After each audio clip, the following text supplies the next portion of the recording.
我之前，他不敢见出家人。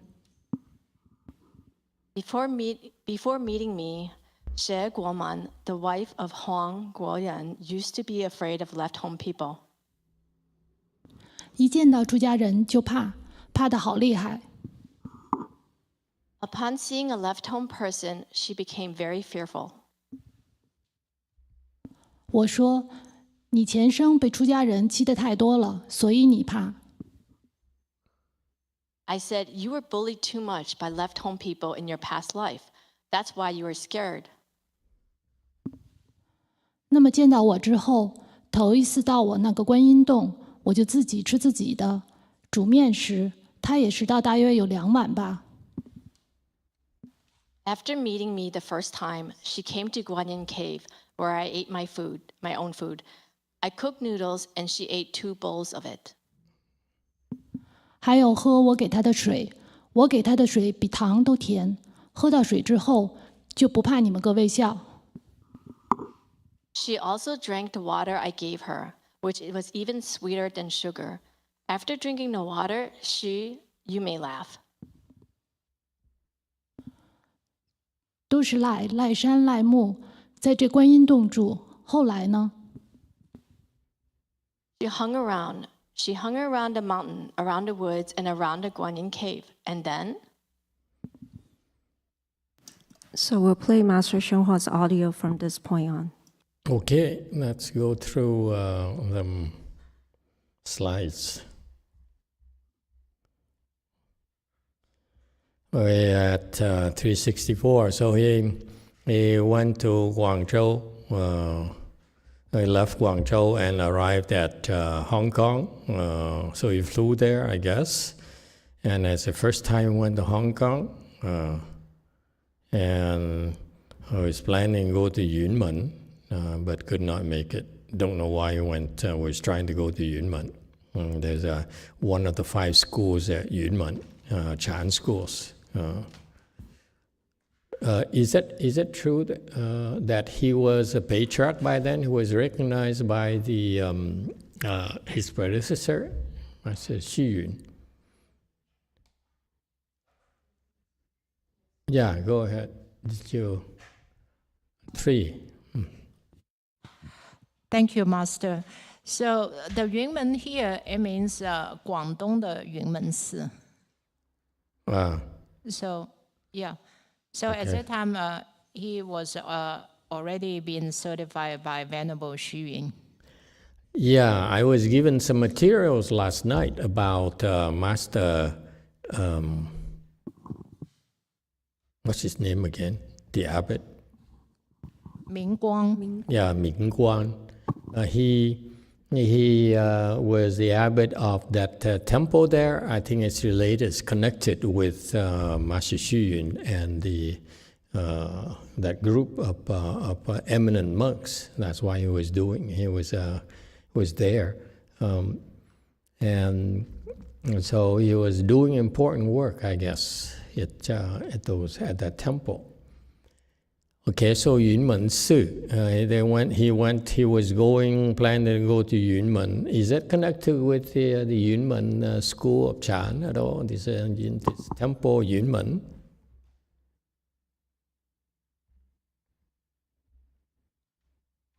Okay, you couldn't make it. You can.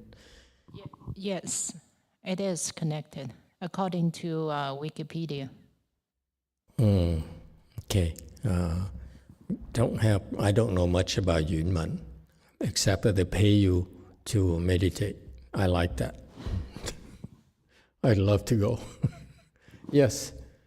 So this specific Yunmen Si was Venerable Xu Yun was there, and then he was arrested by the kami and beaten to near death.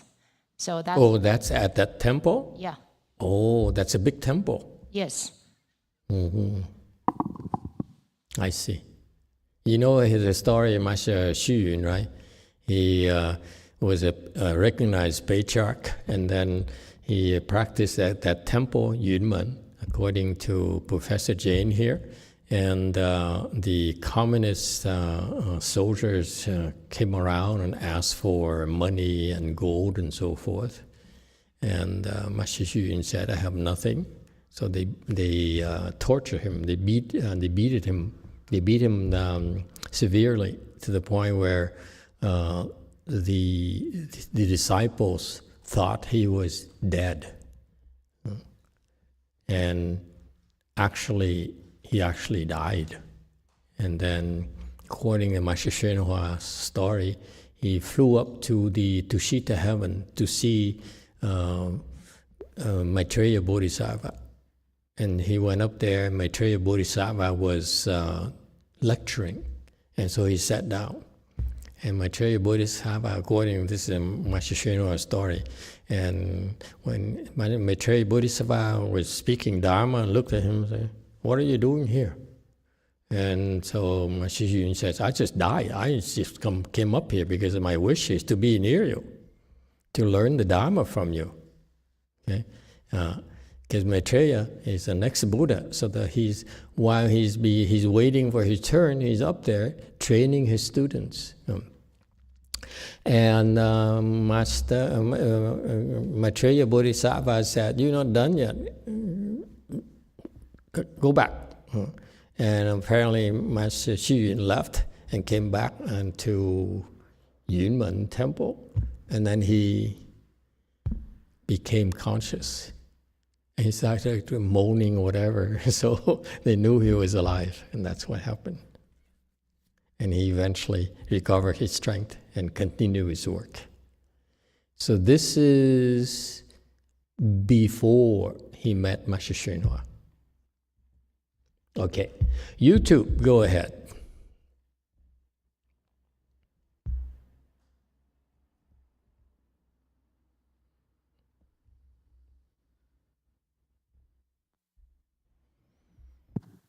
There we are. Thank you, Master. We have a comment from Si Hong. She says, yes, it is the Patriarch Temple for the Yumin School. That beating thing happened after 1949. I see. It would be fantastic to be able to attend, to go to these sacred, sagely places. Anyway, not meant to be. So continuing on 367, I went to Hong Kong again, and that's how he arrived in Hong Kong. So he followed the conditions, okay? This is what these eminent monks do. They don't force things. They do, and then cultivation, you should know, is to follow accord with conditions. Thank you. Okay? Don't force it. Even patriarchs, he wanted to go, he wasn't planning to go to Hong Kong, but eventually he was pushed to Hong Kong. Okay? And then that what paved the way for him to get out of the country, where his disciple was waiting for him in Hong Kong. All right, I went to after Hong Kong, I went to Thailand. Well, he's really traveling a lot, huh? And came back from Thailand, stayed in Wan Yin Cave, and Master YongHua really likes to meditate. Wan Yin Cave. Wan Yin Cave, I believe, it's sort of like behind another temple, right? Or is it? Okay. And so he didn't have any money, any place, so he went to a certain temple, and the abbot gave him a cave in the back of the temple, and so he meditated there. Apparently, eventually, the lay people were told of a sagely monk who's meditating in the back of the temple. So they went around the temple and went to the cave and started bringing food and money to the cave for Master YongHua eventually. And the abbot got a little bit jealous. So Master YongHua then divided half. Whatever he received, half he would give to the temple. That's the conditions. All right. It's fascinating to me how totally non-greedy Master Hsuan was. This is when he was in his 40s, maybe, early 40s. So it's amazing. Yes, Way Mountain.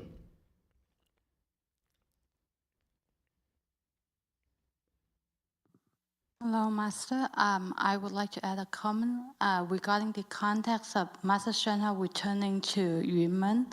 I don't know if I remember correctly.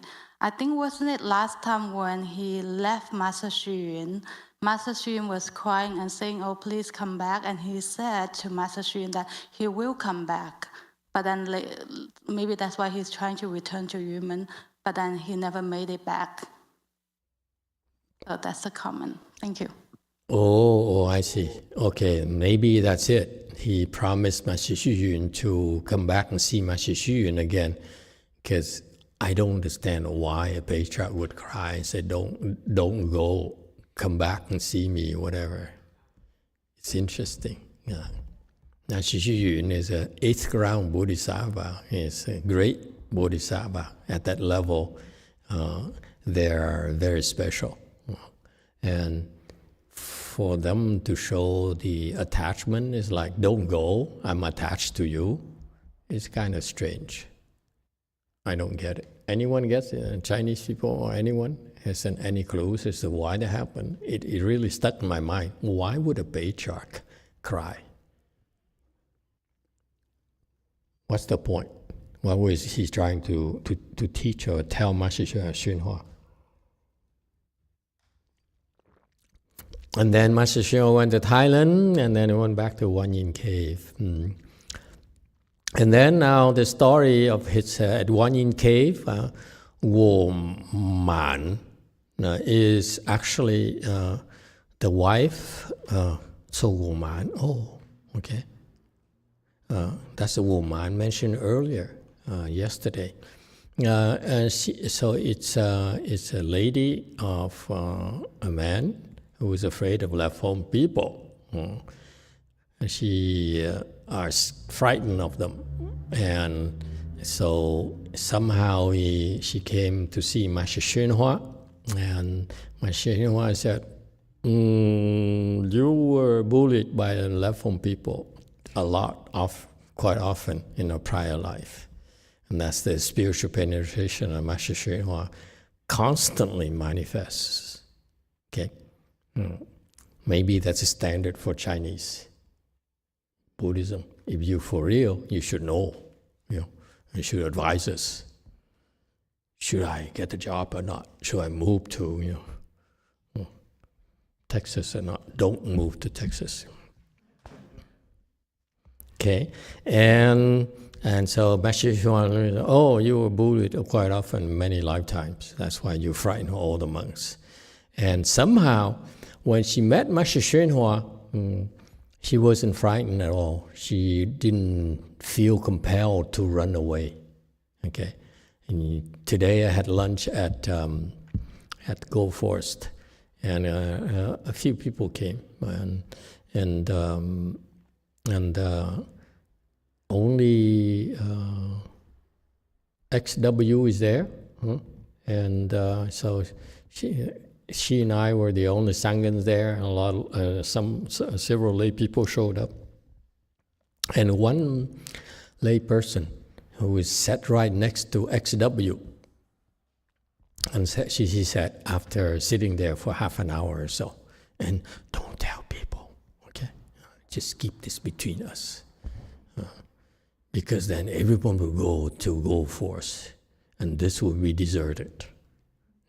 So she said, I used to sit by the previous nun, XXL, and now today I sit next to XW, and I feel so peaceful. And so I said, "Yeah, the other one is pretty afflicted." And when you have kung fu and you're afflicted, it's not a good thing for people around you. I hope you're paying attention. You train to have kung fu. Once you have been certified to have kung fu, it's your responsibility to drop your afflictions. That is cultivation. You don't need to go to Fo Chi and Chan Chi. You are cultivating. You left home people, you people at the temple, okay, are cultivating 24 hours a day by dropping your afflictions. Because if you're afflicted, people who come to the temple are adversely affected, especially when you have samadhi power. On the other hand, if you're not afflicted, if you are in a good state, then they benefit from it. And that's what you do. That's your contribution. Okay? You don't need to speak Dharma. You don't need to do anything. And people, the ones who have blessings, will see it. All right?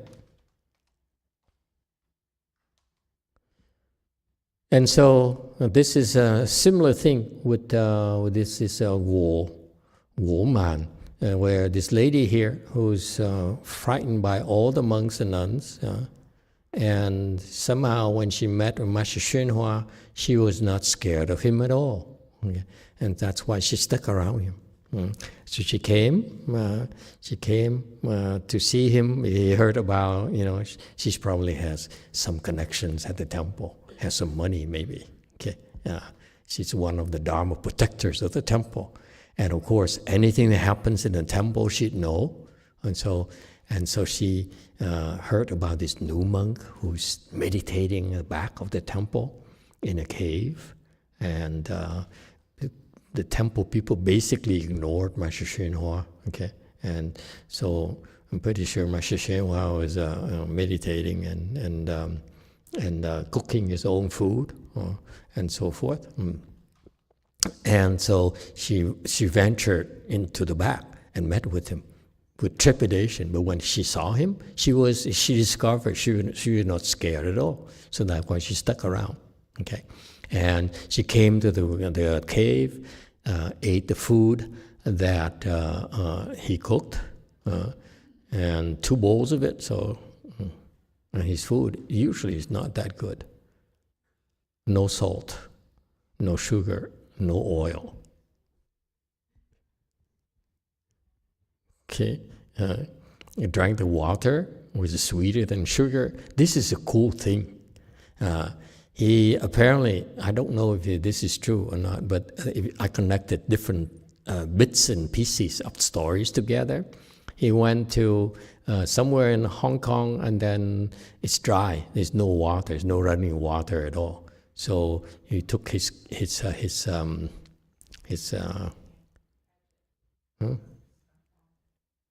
samurai sword, the staff. Thank you. His staff, and stuck it into the wall. But there's some rocks there, stuck in, and then water came out, and just as sweet, so sweet. And the Master YongHua says, that's an offering from my dragon, from the dragons. So it's kind of a cool thing. You don't have to worry about dying of thirst. And the water is so sweet, same kind of sweeter than sugar here. So I don't know what's the connection between that dragon and this dragon or whatever, but sweet water is kind of cool. And after drinking the water, she hung around. Why would you laugh? She hung around the mountain, around the woods, around Guanyin Cave. So she liked it. And that's exactly what we're talking about. If you have samadhi power, you work on your afflictions. That's important. Okay? People think that the way the Chinese taught them here is when there's a tea here, you go and you work your butts off and don't waste your time and so forth. Actually, that's not how we cultivate. We cultivate is you reduce your afflictions. Okay? Like the way I taught you yesterday. For normal people, they have afflictions that really bother them, and that's what you work on those afflictions. Okay? Because when you're afflicted, you are poisoning the air. You're poisoning the food you're cooking. Okay? And you make people who are close to you uncomfortable.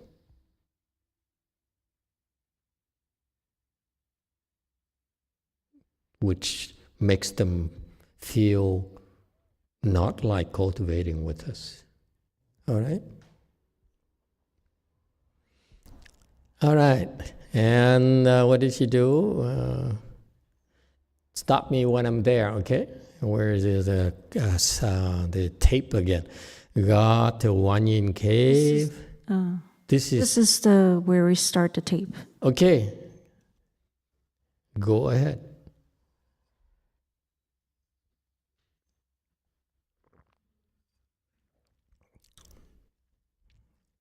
我最初住观音洞的时候，就在那个石头上坐着，也冇一张凳，也冇一张台，咩嘢都冇噶。When I first got to Guanyin Cave, I sat on a rock. I didn't have a bench or a platform. There was nothing at all. 就这么坐到这个那天我们去台呀，台那供一点夜。So I just sat there. That day we went to take a look. There was a place for offering. 本来是有这么一个可以坐人的地方，搁那可以坐人，我就在搁那坐。Originally, there was a spot for one person to sit down, so I sat there. 坐了大约有半个多月吧。满到可以坐一满呢，第二天早上就不会用了，动弹了。这个。After sitting for about half a month, after sitting overnight, I couldn't move the next morning. 这个腿呀都像木头一样，木灭之稿，灭之稿都没了。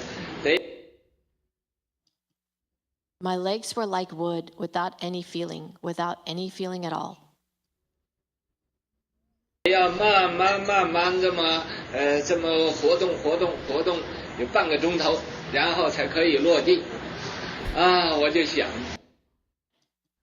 I had to slowly massage them for half an hour before I could get down. I thought. 课的是自己想，搁到更潮湿。恐怕自己受不了，这里潮湿呀。This place is so damp. I'm afraid I won't be able to endure the dampness. 但是我离开观音洞嘛，去滨道具呢，也没一个相当地点去。However, where can I go if I leave Guanyin Cave? There's no good place to go. 那么各个住观音洞还有一个郭宽普啊，郭宽普介绍我去的，从那峰山岗。In order for me to live in Guanyin Cave, it took Guo Quanpu's introduction.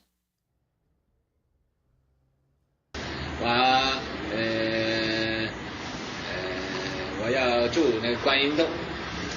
跟他讲了，这也有好大人情啊，才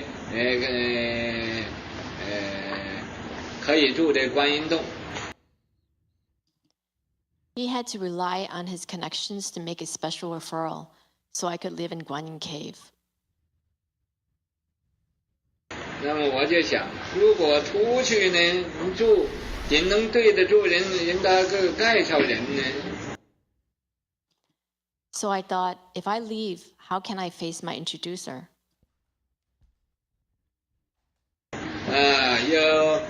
要挖个到后潮湿，自己不能住，根本也好像好没忍耐的似的。If I told him I can't stand the dampness, it would seem that I didn't have much patience. 好了，我自己就这么想，死着也不离开观音洞了，由得开了，潮湿就潮湿了。That's it. So I thought to myself, even if I die, I'm not leaving Guanyin Cave. Let it be. It is damp, so be it. 所以呀，以后就这么在这头住，到富翁山去罗汉寺。那么罗汉寺啊，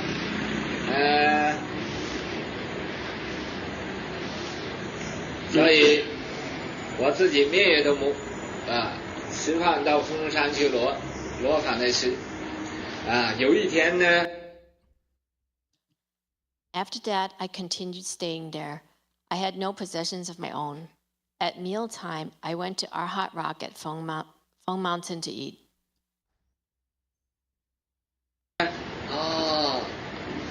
我去罗汉呢，返来的时候有一条大蛇，这条大蛇又好粗的。One day, as I was returning from Arhat Rock, I ran into a huge snake. This snake was very thick. 他在我那进观音洞了，我一回来，他就跑，开从后门就那后边有个门呢，开从后门就跑。It was there. It had gone into Guanyin Cave.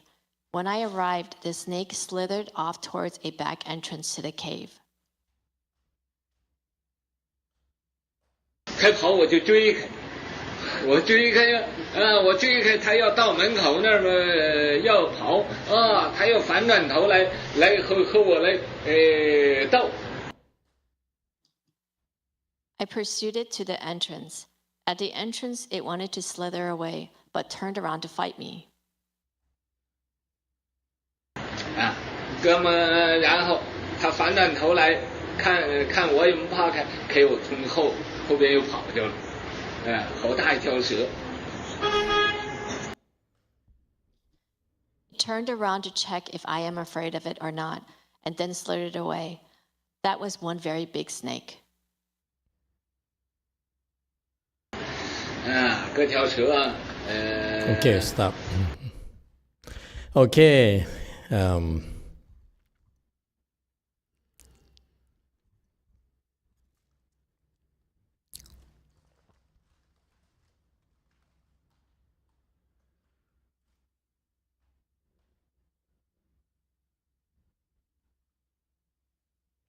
Okay, and picking up from the recordings, he got to Wanyin Cave and no furniture, so he sat on a rock.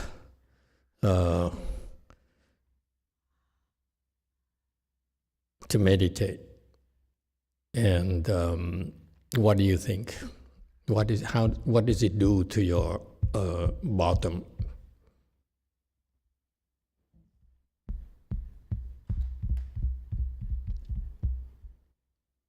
Okay, so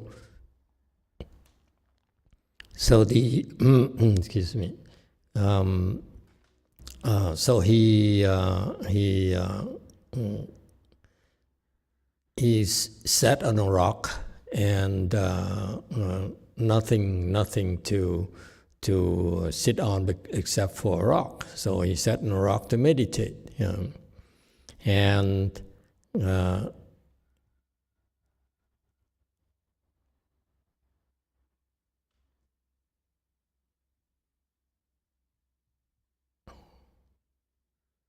376. I'm not sure how this You want to take a look, there was a place for offering. Okay. So he sat there, and after, so he sat there. He stayed there for a month or so, and Master YongHua would sit sleep. He did not lean back, so he sat in full lotus all day to meditate. At night, he would naturally fall asleep. Okay, and so he couldn't move the next morning. And it's unusual because his legs, because it's not the first time that he slept. And in the cave, he stayed there and practiced for a while, and eventually he discovered that he had problems with his legs. And when he was meditating, he couldn't feel anything. But when he wanted to get out of samadhi and to go do things, he realized that his legs were wood. Okay, and so he had to massage it. Okay, so this kind of a clue for you to see that when you're in samadhi, you will not feel anything at all. But when you exit samadhi, you will feel something. Okay, that's what happened to him, and so it was pretty bad. He had to massage it for quite a while before he could move his legs, and it dawned on him because he never cared for the environment. When you meditate, these Chan masters, they chose a place to meditate. They would sit down and meditate, they do the things, and they really are oblivious to the environment. So nothing bothers them until they come back to get out of samadhi and do their daily things, daily life things. And he realized that he had problems. The problem arose from the dampness of the cave, and he says, if this keep up for 2 weeks, after 2 weeks, I can't even move. So how long can I stay here? And so he said, I better go. But if I went, where can I go? Okay, it's difficult for a monk like him who would go to Hong Kong without any introduction, didn't ask for any help for anyone, and for him, where is he going to go? Hong Kong is expensive, okay, and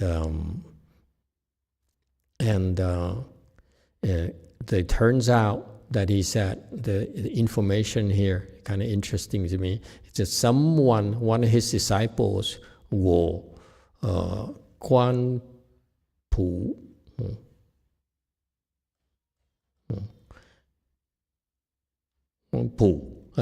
and so one of his disciples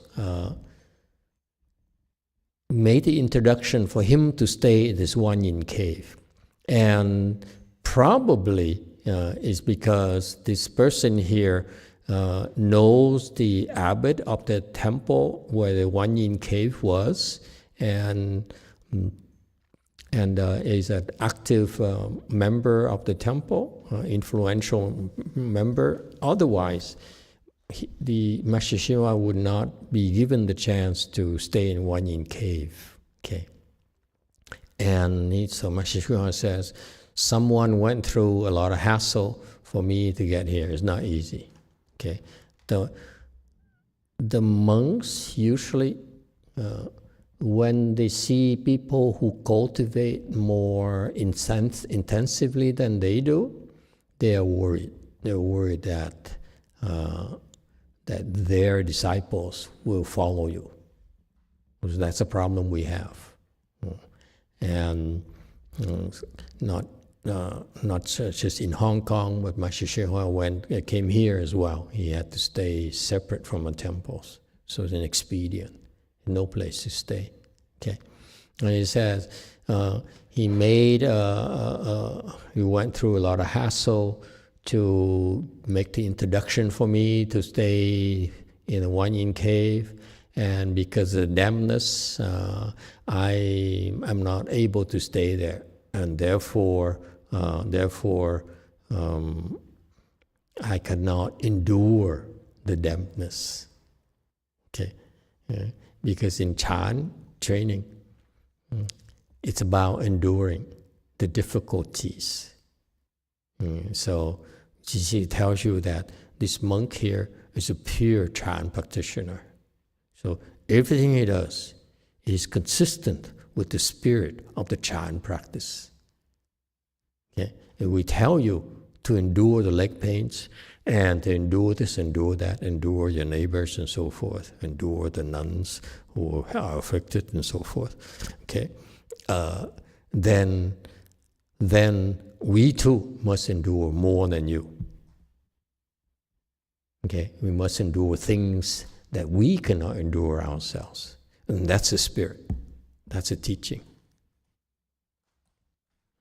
Okay? It's not logical, but this is the principle behind the practice. Yes, Wei Mountain.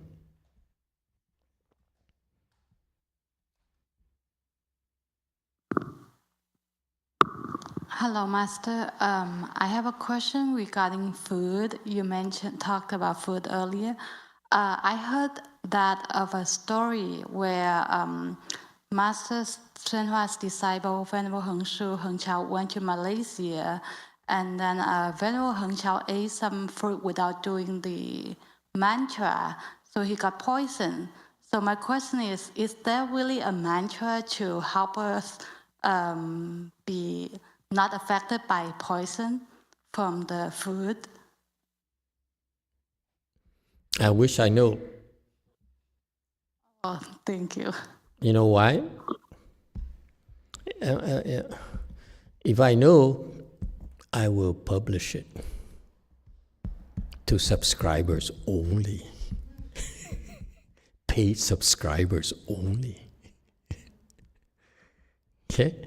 Maybe that's the reason why I don't know, because I'm very commercialized. Okay? I monetize everything. Okay. The reason why certain things are not communicated to us or transmitted to us, because we're not worthy to know. We abuse the knowledge, like I abuse everything. Well, to me, because kind of interesting here, that it's like it sounds so casual, like I don't have much of patience. Actually, there's a principle of Chan here that he says, I, as a Chan practitioner, I must endure what's difficult to endure.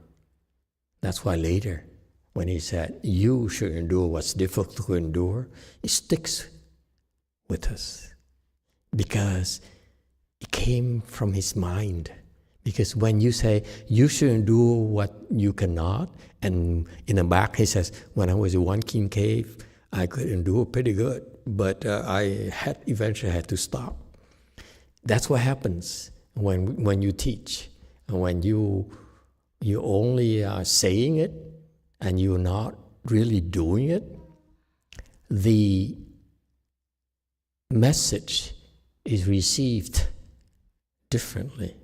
You don't have as much credibility. And there's no proof, okay? It's just you in your gut says, that's right, I should endure. So that's, to me, I'm grateful for that, because that's all I got from him. When I started Chan, he didn't teach me. His disciple taught me the wrong stuff. Stupid things. Okay, that's not Chan at all. But he's a long-time disciple of Master YongHua, so what do I know? So I tried his method for a while. After a while, I said, yeah, it's funny. Before you meditate, you stand there and you go like this and you go like that. I said, you're making a spectacle of yourself. It's not cool. Okay? I'm very vain. Appearance is everything. Okay? So after a while, I sort of got tired, so I tried that, and one day I got bored, so, I don't have time, so I skipped this spiritual exercise, this preparation. So I meditated, and I realized that I could do it just fine without any spiritual exercises. Okay? Nonsense. And so I went back to Master YongHua's instructions, translated instructions. So all I got is that endure. What's difficult to endure. And maybe now I hear his story here, that he would endure the dampness, okay? Maybe that's why when he said it, to me, it sounded so true. I just have to do it, that's all. No excuses. And the same thing with him. That I want to relate to you the fact that when I received instructions when I read the instructions from his disciples, that Master YongHua says, endure what cannot be endured, I took it 100%, no doubt in my mind, because that's what happened to him here. One thing after another. So when he was meditating, okay, when you're cultivating, you learn, whether you're reciting a Buddha's name this week or next few weeks, the Cha and Chi and so forth. Part of your thing is to endure. Endure the afflicted left home people. Okay. And so he says, it would seem I didn't have much patience. That's what it sounds like, but actually there's a principle behind the Chan practice. See, he disguises. Because it's by himself. See? Isn't it nice? It's so cool. Everything about him is so casual, but actually it's to follow the pure Chan practice. It came out like this. Like, I don't have much patience at all. No. All right? So I said, never mind about my stiffness. I will not leave one yin cave. If it is damp, so be it. And that's when miracles happen. Okay. It's not for lay people, by the way. Don't do this. Don't be stupid. Okay. Your lifestyle is use moderation. For monks, even like most monks and nuns, use moderation. Don't be crazy, okay? But for the pioneers or the patriarchs level, like Master YongHua, a great patriarch like him, he has to do a lot more. He has to endure a lot more than we do. And actually, it turns out that he decided to endure the dampness and the pain from the legs, and he was able to no longer have the pain in the legs and the stiffness in the legs, but actually it did cause damage to him in the end because it's too damp. So part of that was that later in my generation we taught to cover our legs to keep them warm. If you fail to do that, you're going to have arthritis, like Master YongHua. So there's a price to pay, by the way, folks. These patriarchs, they take a lot of suffering so that we can suffer less. That's what patriarchs are supposed to do. You're not supposed to be comfortable. You're not supposed to be safe. Okay? And that's a problem with for Master YongHua. He has a set of very high standards. The standards like Shakyamuni Buddha, when he went to Snow Mountain, what he endured is a lot worse than Master YongHua. A lot worse. That's how he became a Buddha. For him to endure this, he eventually became a great patriarch. but it's nowhere near what the Buddha actually have to do himself. Buddhas have to do to endure themselves. Okay? But again, moderation, folks. These beings are not like us, they're way beyond us. Okay? So make sure you cover your legs, please, so that you won't have arthritis later. Okay? And don't overdo it. It's not about sitting 2-3 days, or like the Chinese would like to tell their people. It's about enduring a little bit more and more and more. You can't anymore, get up, create blessings instead. The Chinese instruction is too one-dimensional. That's not cultivation. Okay? For this duration here, when you're here, for the 4-chi and Chan-chi and so forth, you follow the schedule as much as you can. When you can't anymore, okay, it's too much for you, okay, you do a little bit more than the previous day. I go by day. Don't worry about sits, that's too much for you. One day, per day, you do more than a prior day. For example, you recite the Buddha's name longer than the previous day. Okay, a little bit longer. Next day, a little bit longer, once. The rest of the time, I don't care what you do. That's moderation. Don't overdo it. Okay? And because I'm training your mind to endure more and more and more. That's the purpose. It's not like the Chinese where you just don't waste your time. You're going to go into that later. Don't waste your time, so forth. And, laying guilt on you is Catholic. We Buddhists, we don't do that. Okay? So remember, instruction is that you, especially you monks, remember this. You should tell people to endure more per day, more than a prior day. That's all I care about. And the rest of the time when you can't do it anymore, if you want to go have fun, you shouldn't. You should feel guilty about it. But if you're serious about, making good use of your time here, the Chinese style is that, go all out and die, whatever. It's not a reasonable thing, a reasonable instruction to give nowadays anymore. You are not professional cultivators. Even professional cultivators like them, there's so much they can take. See, the training is not to punish you physically at all. It's not. Okay? So I don't like the Chinese style. It's too brute force.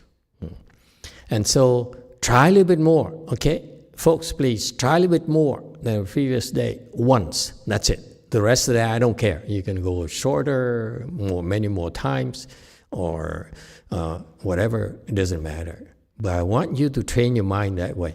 One day more than a prior day. If you do that, this is our secret, wait a minute, subscription only. This is why our people have been improving steadily. Oh, I want you to endure more and more, incrementally.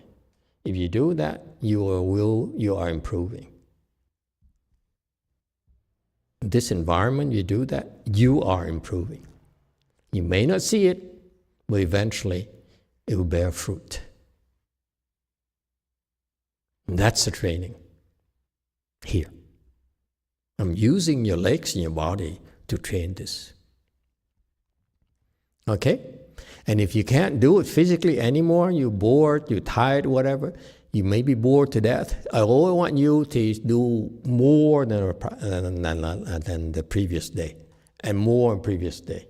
And if you are committed like this Chicago, from Chicago girl here, you can do more to punish yourself. It's up to you. I don't recommend it. But if you want to continue to seize the opportunity, because it won't come very often, you stand up and go help. Sweep the floor, vacuum the thing, clean the windows, help in the kitchen, whatever. Because when you do that, when you help out during this time, it's worth a lot more than the way the Chinese teach their own kind, where they said, don't waste time and apply yourself. You apply yourself by understanding how. You train your mind to do more, and number two, you create blessings. If you do that, you improve a lot faster than the Chinese. Yes, 5. And I compare it because that's why I train my students. I started by doing it Master YongHua style by myself. And I look at my students, they're so weak.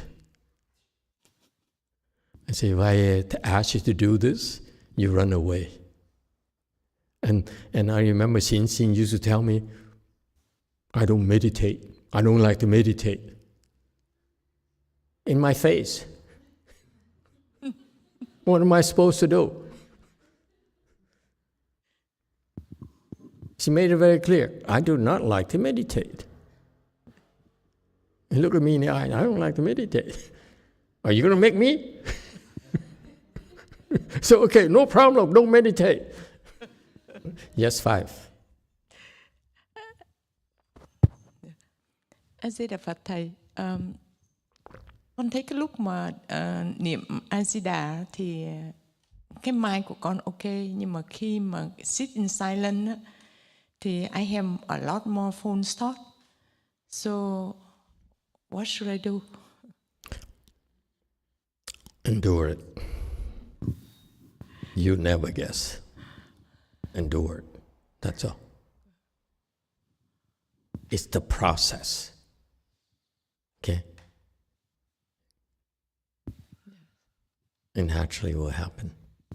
The reason you still have a lot of false thoughts is because you have many obstructions.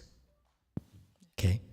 So you can deal with it 2 ways. Number 1 is if you can, endure it. You can't anymore, get up, go, create blessings.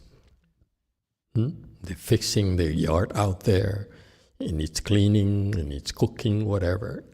When you do that right now, your blessings you're creating are a lot more than other times. So this is why even if you cannot sit, you cannot do anything, okay? You can't do much. But during this period here, when you help out, you're helping others cultivate. So these are very special blessings.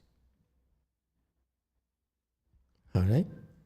And that's what our people did the last 18 years. They're weak. So they couldn't sit. So most of them could not sit. So they worked. Okay? Yes, Wei Mao. Hello, Master. I have 2 questions. You just said we should cover our legs when we sit. So my question is, what happened during the summertime when it's really hot? Are we still supposed to cover our legs when we sit? When it's really hot, you never guess it. You can cross your legs and not cover them.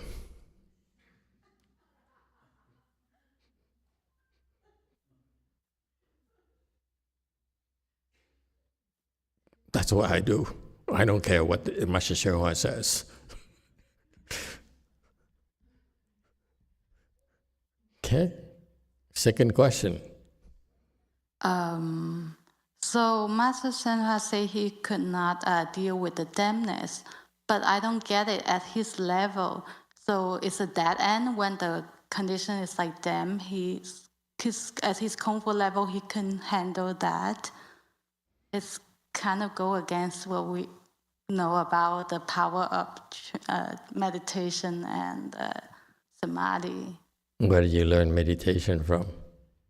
Green Mountain Temple and Blue Mountain Temple. Don't go there anymore. Okay, thank you. God, who said so? There's some physical limitations.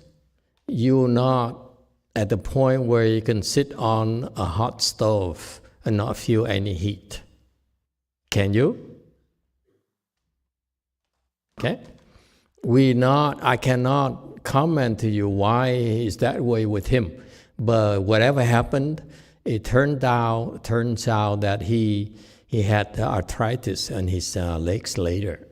And that's what, maybe he chose to do that, to teach us a lesson, and teach me a lesson as well.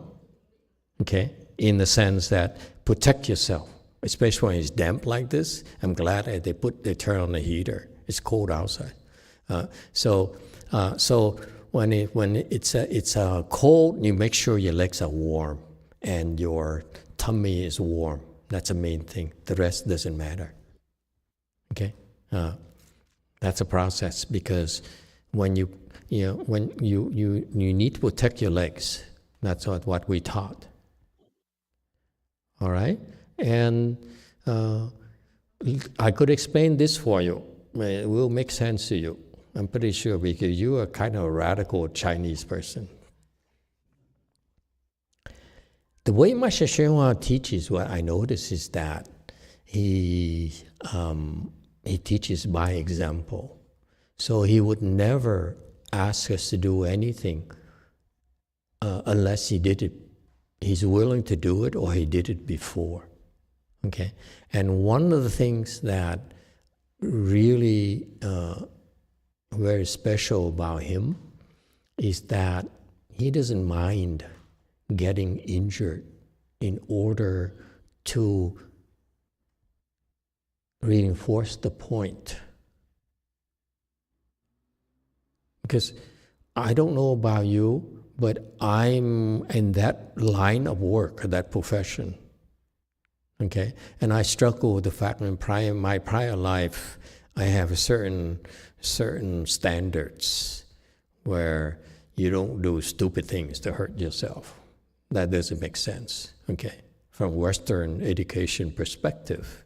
Okay, and so that's why unless I see someone do it, I'm not willing to do it. And if I see him doing these things and fight the dampness, to the point where eventually it's not documented anywhere in English, but actually he had arthritis based on his, according to his disciples, because they said he stayed in a cave in Hong Kong and he developed arthritis because of that. That's why we now are taught to cover our legs. So I remember the lesson very clearly.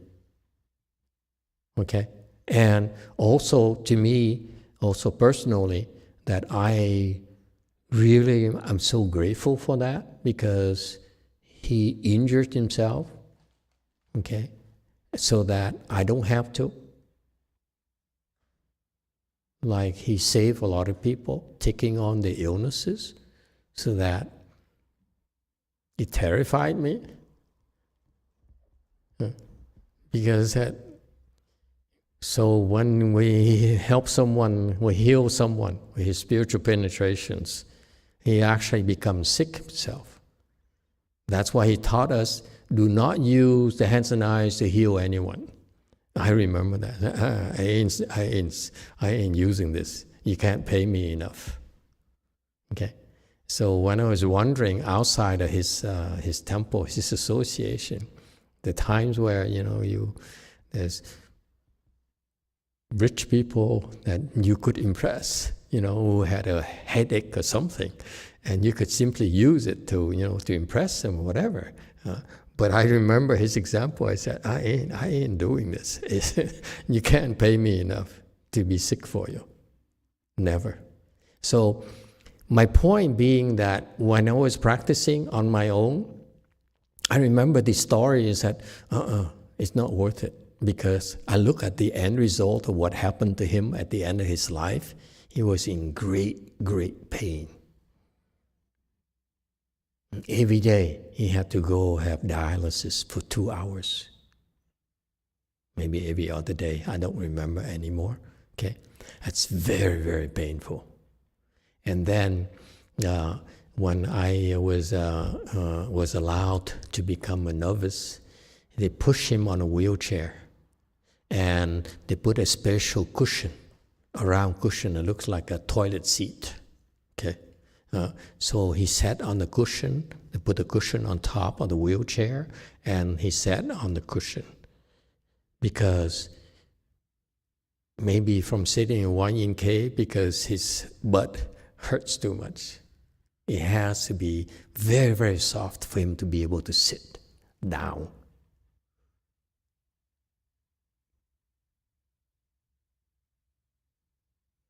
I remember those things. I said, I ain't healing people. Forget it. My point being that unless you see it, you think it's, hey, yeah. So that's what happened to Master YongHua. He could have, I personally believe that he doesn't have to hurt his body. In answer to the girl in WMT, he probably doesn't have to get arthritis. He doesn't have to hurt himself right there. Okay, he has the option, but he chose to do it, to teach us, my generation. So my peers, ask them. They don't heal people. No one heals people because we were all frightened. I can speak for them. I speak for myself. I'm frightened. I tell you, when I was practicing, I was scared. I said, so what's all this for? I can't use it. Yes, 9. Emitofuo Master, this concept that he healed people and he took on their sufferings, is that something what they say in Christianity too, that Jesus gave his blood so others don't have to go through the consequence of that karma? No. That sounds good. Only. But Jesus is in no position to take on others' sufferings. It's like, I'm sorry, can we take this offline? It's like when you help someone in Buddhism, we have to carry them on our back. You don't just talk, I help you, but you have to walk. If you help an old lady who cannot walk, you have to put her on your back, bring her to the hospital, put in your car, okay? And drive her to the hospital. You don't say, why don't you go to the hospital? And this is exactly what happened to Buddhism. If you don't do it yourself, only your stupid disciples would do it for you. Okay? And so my point being that you need to be able to help them yourself.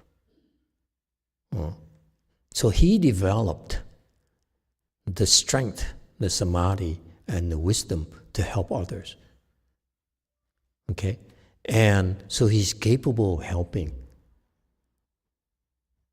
Whereas the other teachers, they said, I helped you, and you see a little bit, but actually it's not 100% help. So for example, he can carry you all the way to, what's a big hospital here? I don't know, 10 miles away, okay? When I carry you, probably half a block. So how many people can I help, practically speaking? Okay, so we professional, we look at it, and when you say, I help you, I look at you and say, but you can't carry me. How are you going to help me? So you actually must be able to help, must be able to take on others' suffering, meaning if She suffers, the suffering goes to me. I suffer, and she no longer suffers. Not 5% of her suffering goes to me. And she goes, oh, hallelujah, what a miracle, I don't suffer anymore. But actually, it's still 95% left. Okay? Master YongHua takes it upon his body. That's why it's so frightening to us, to my generation. We look at that and say, no way. Especially my peers, now they have money, temples, disciples, and so forth, without having to do anything. Why would they do anything more? Yes, Way Mountain. This is Daniel. I'm actually Morales. The Catholic Church perspective is not what you said. Of course. Please tell us. Please enlighten us. According to Catholic Answers, it says, yes, Jesus' work on the cross is finished, as he said, but he does not preclude our participation in his work. The idea that Jesus suffered so we don't have to is not biblical. Peter says, for the suffering you have been called, because Christ has also suffered for you, leaving you an example that you should follow in his steps. Very good. Thank you. Yeah, it's a principle behind it, but how much can you help? That's the bottom line. That's the point I was trying to make. Yes, you're supposed to follow Jesus to help others. That's a good thing to do. I agree, personally agree. Is someone doing good and you see that and you like it, you should do it too. It's a good thing to do, okay? But it goes a little bit further, Daniel. I also look at a person who says, I can help. I also look at that person and I say, how much can you help? How much of my problems can you carry? And that's why, Daniel, we don't talk about helping. We quietly train our people so that they're able to carry you on their back. Anyone would like to try?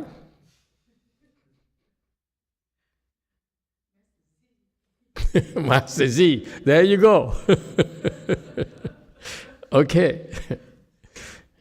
You got that? In Buddhism, there's talk, which is easy. We can talk and talk and talk and talk. And we stand up and we chant and praise the Buddha and so forth. There's room for that. There's a time for that. But also, for me personally, to do that, I need to see there's a lot more substance behind it. And that's what Master YongHua has to do. He had to demonstrate to people that actually it can be done, not just talked about it. You too.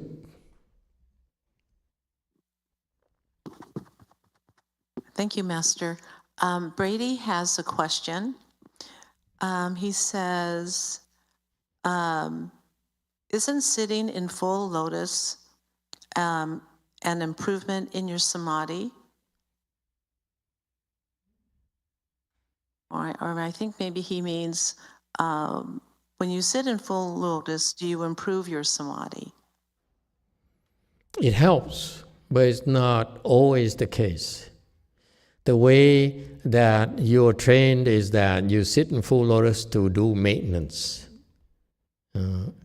And among other things, you'll be able to improve like you have. I'm talking to Brady, okay?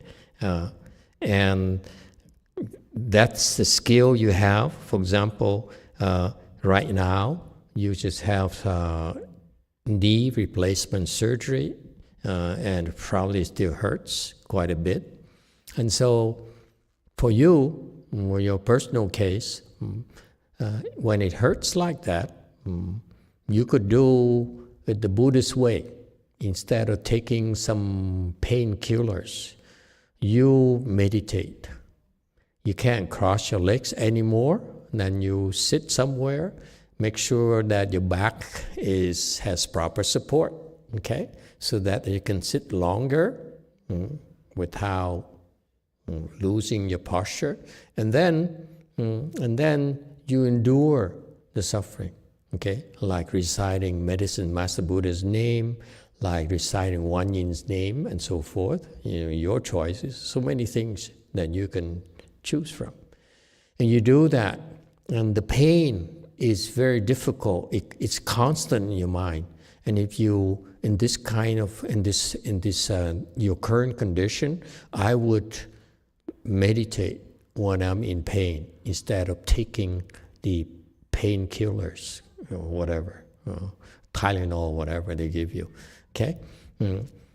And if you keep at it, you will discover that you'll be able to enter samadhi without any pain whatsoever.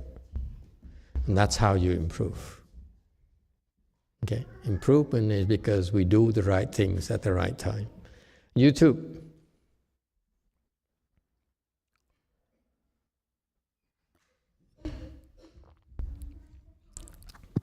Thank you. Master, he just wants, has a comment. He just wants you to know he had a hip replacement. Oh, sorry, hip replacement.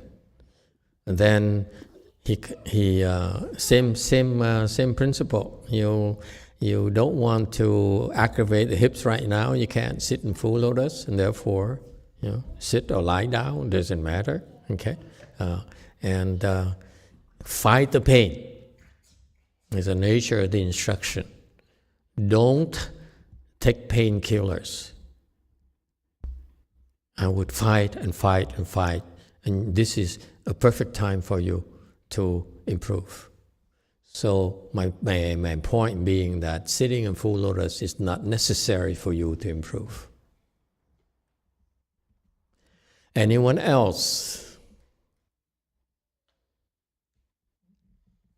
Okay, so Master YongHua continue staying there, and really practice in poverty. He could have asked, at one point here, he could have asked that lady or the person who gave him the introduction for a blanket or some sort of rice cooker or whatever, okay, water filter, who knows. But he didn't ask for anything. And this is a point for you to pay attention. For pure cultivator like he is, he would never ask for anything.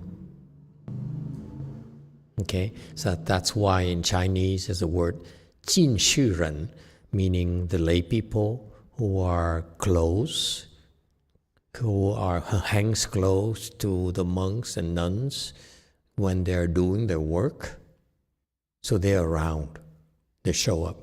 Excuse me. So when the monks are going to go out and beg for food, they're around, they drive him and so forth. But for this person here who gave him an introduction for him to have a place to cultivate, somehow he was not aware of the fact that, so he was really trained properly, that it's kind of funny that he didn't ask Master YongHua. He got the cave, but did he go back to the cave and look in the cave? Are there lights at night? Are there heaters in the evening? Are there blankets? Are there cushions? Are there things that he can lie down to sleep on and so forth? So it's kind of funny to me that he would just give the introduction and never showed up. Because even if he showed up, Master YongHua would have not said anything whatsoever. That's why in the Chinese it's called 近续人, upasaka. Okay, that's from the Sanskrit word upasaka. So it's the person who hangs close to the sangha when they do their work, so that they can see the needs, what really is needed, so that they offered, because the Sanghas, the pure Sanghas like Master YongHua, would never ask for anything. And that's the proof right here. No cushion, no problem. No blanket, no problem. Okay? And that's why, and this is the thing. He had no possession of his own, which is Vinaya. This is how the monks and nuns used to live in the old days. They have nothing. Okay? And the Vinaya allows us to have one of everything. Okay? The second one, you have to do special Dharma for you to keep it. But anyway, we don't do it anymore because we're weak nowadays. We need a lot of different stuff. Okay, so you see, I bring it up to you because this is why he's so much higher than we are. He needs nothing to cultivate when we need all sorts of things. See that? We're weak. And that's why, because we're weak, our results are a little bit lower than his. And his are still lower than the Buddha because he still needs a cave. Okay, let's go all the way. This is a personality cult here. Okay? All right? So to eat, this is so pure. Back then he was following the Vinaya. He didn't have anything, no possession. Beautiful. And then to eat, he would go to another place to eat. He would not cook for himself. Okay, and then he had to contend with a snake. Okay, and he chased after the snake. He probably was bored. Okay, the snake was going around, going about his business, going around, and Master, and he turned around, hey, what are you doing, old monk?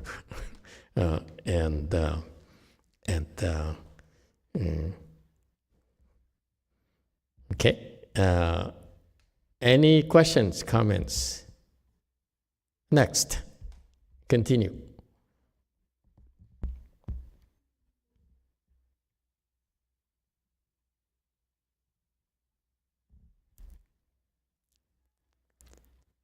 我在这观音洞的是以前呢，本来也没水。Before I went to Guanyin Cave, there had been no water there. 在洞前那个广岛在搁到造2个水池，我没去之前呢，这个水池时时都干的，没没水。Guangdo built 2 pools in front of the cave before I arrived, but the pools were always dry. They were without water. 说明我再搁到搁这水就了，天天有好多水来，这个水好清的。During the time I stayed there, however, there was plenty of water every day. The water was very clear. 所以那个国满道搁到盐搁的水，跟我搁的水好甜的。That's why when Guoman drank it, she said, "This water is so sweet." 我讲给你们听，今天我讲怕讲，点解我到边度它有水呢？ Let me tell you, today I'm not afraid to tell you that no matter where I go, there's always water there. 就因为我在东北呀，有10条龙搁的是第一次。That is because I have 10 dragon disciples in Dongbei. 都有龙王庙，有个龙王庙，我带的有果能、果顺、果佐、果智，那么4个徒弟在个头。It was at the Dragon King Temple. I took my 4 disciples, 国能、国顺、国有 and 国际 along. 那么这个有十条龙了才来皈依我，皈依我这阵时啊，我就对个10条龙讲了。10 dragons came to take refuge with me, and I said to them, 这阵是安呢，我这都汗母雨落大约有3、4个月都母雨落了，好干旱的。There's been a drought and no rainfall for 3 or 4 months. It's terribly dry. 哇，你这的龙王都咁懒，也唔落雨。I said, your dragon king is so lazy, not letting any rain fall. 你也想皈依我，你要先落雨呀，先落着雨呀，然后我就收你皈依。If you 10 dragons wish to take refuge with me, you must first make it rain, and only then will I give you the refugees. 你要能落雨呀，我也没收你皈依。赶个的龙啊，就话。If you don't make it rain, I won't transmit the refugees to you. 落雨我们某个的权利要玉皇大帝开话俾我们听啊，我们才敢落雨。The dragons objected. We don't have the authority to make it rain. The Jade Emperor has to give the order before we dare make it rain. 如果开门讲啊，唔敢随便落雨的。If there's no order, we dare not casually let the rain fall. 这阵时我就对他们讲，我说你去同玉皇大帝讲，你。Then I said to them, you go tell the Jade Emperor that. 你就往在这个哈尔滨呢，有一个出家人，他叫灭明，开瓦叫哈尔滨个头啊，方圆40里地以内。There is a monk named so-and-so in Harbin who wants it to rain within a 40 li radius of Harbin. 大了我也没管，就40里地以内啊，要落雨。I don't care what happens farther than that, but it has to rain within 40 li radius. 哇，如果天日落着雨，我呢，就后天给你们打皈依，收你们做弟子。If it rains tomorrow, then I'll let you all take refuge and become my disciples the day after tomorrow. 如果天日冇雨落呢，我就后天同你们打皈依。If it doesn't rain tomorrow, I won't let you take refuge. 这个也好奇怪的。那么第二天呢，果然就下雨。这个雨啊，果然就是哈尔滨周围的40里地以内落雨。Strangely enough, the next day it did indeed rain, but only within a 40 li radius of Harbin. 远了就还是冇雨落。There was no rain beyond that distance. 怎么样？那么第3天我就给各地龙打皈依。有打皈依之后呢，这个龙啊，我走到边头冇水的地方，它就有水来了。The third day, I gave refuges to those dragons, and since then, whenever I go to a place that has no water, water will come. 我应该讲给你听这个因缘。Okay, that's kind of how cool it is, huh? This story here, the dragon water.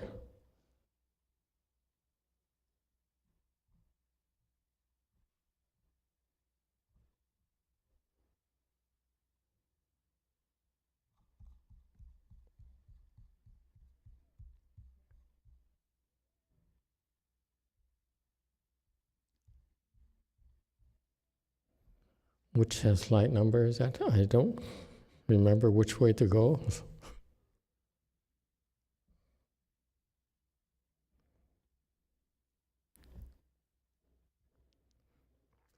So we're learning here that there's no water at the Wan Yin cave, and there's some pools here to store water, but the pool were dried.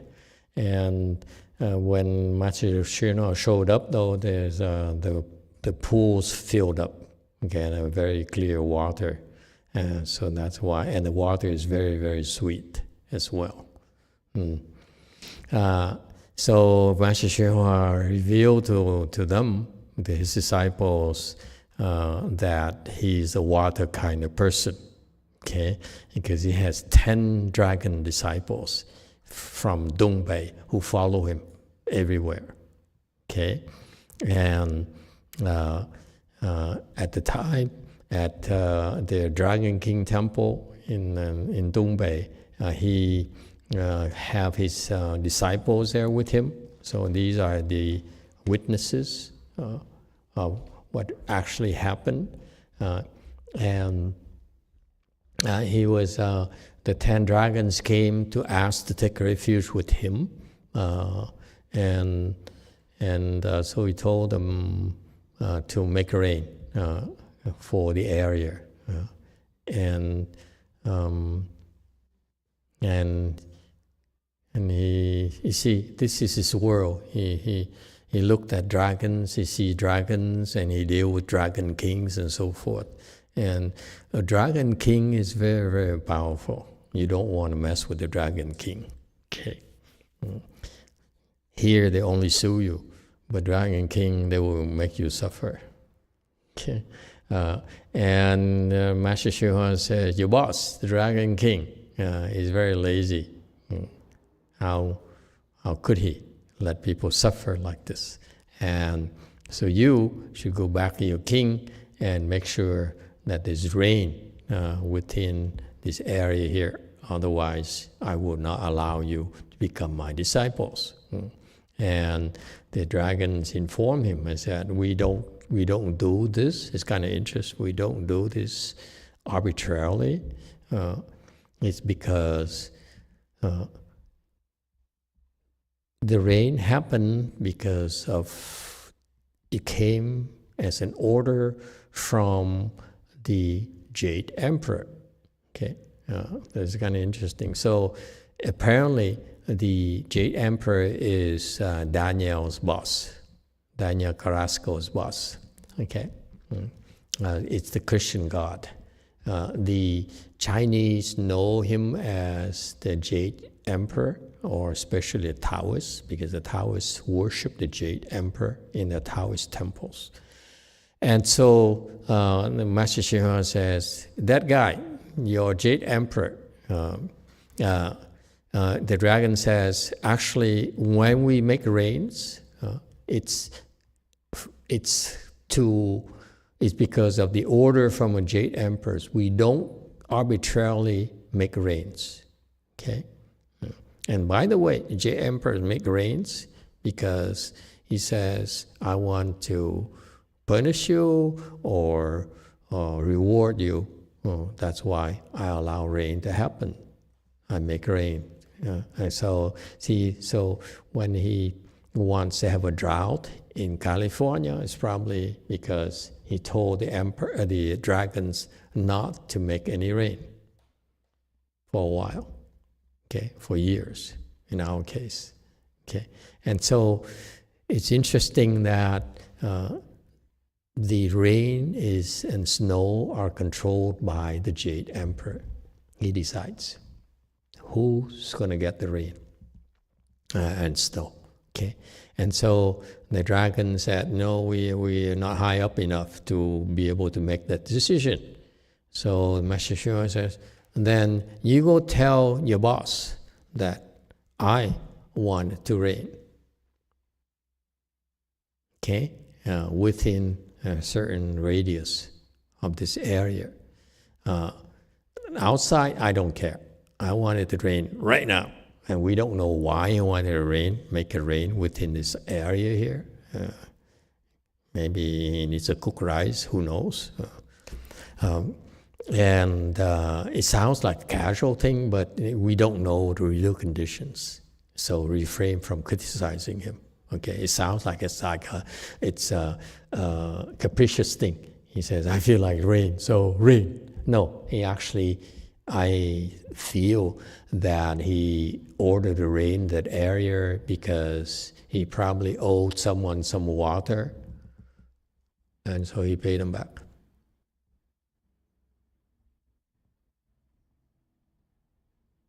But the story sounded so casual.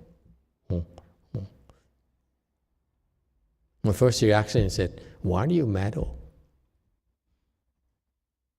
If it's dry, it's supposed to be dry. Because beyond the Jade Emperor is more people on top who are overseeing the Jade Emperor, who's also being overseen by someone else. So everything happened here is the way it's supposed to. So why would you meddle? Why would you want to meddle? Unless, to me, it's because he owes someone within 40 miles here some water. He probably gave him a cup of water when he was thirsty. He was crossing a desert to Baja Desert. and then he got thirsty, and someone came and said, would you like some water? I gave him a plastic water in a plastic bottle. Now he gives him back water. See? Yeah. For them, for people of his caliber, the world, everything is for a reason. Okay, so he says, I want rain tomorrow. Okay, you dragon, go do your dragon thing. Go get your boss. But your boss is too small for me. I'm not going to talk to him. Just tell him, bring up my name. This is my name. And the Jade Emperor looked up his name and said, I don't know him. Because he has so many names. But anyway, he finally looked it up on the internet. He found Master Shenhua's name somewhere. He said, okay, you can go ahead and make that rain, okay? And do it like the way he wants, okay? And that's why it rained. Okay, it's kind of far-fetched, but the old abbot who used to be here, he brought back the dragon pearl because someone, when he met, says, you need to use the dragon pearl to bring water to your area. So he brought it back, and that's why now our reservoirs are virtually full. Okay, and so see the causes and conditions and everything. Okay, and so California suffered enough the last 3 years. So somebody said, you know, you're DTT to kind of like make an auspicious thing that DTT opens, we should benefit others. And so let's bring water. Okay? Trust me, folks, don't be so small-minded that I don't believe it, you know. But actually, many things are happening in many layers, many dimensions. So we're telling you this to make you feel humble. It's a lot more going on, and you don't have to believe it, but you practice the way that he taught us. One day you verify it for yourself. Okay, and the disciples are the most dangerous people. That's why many monks do not have disciples. Because we can fool you for an hour or a day, for a week, for 10 weeks. But our disciples are with us 24 hours a day, and they're the one who will denounce us. Will we piss them off? Okay? So you will verify it for yourself. All right. We're coming to the next section. Anyone has any questions? We have just a few minutes left. Any questions? Comments? Suggestions?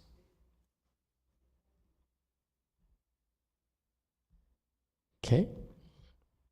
All right. Then we stop here tonight and do the great transference.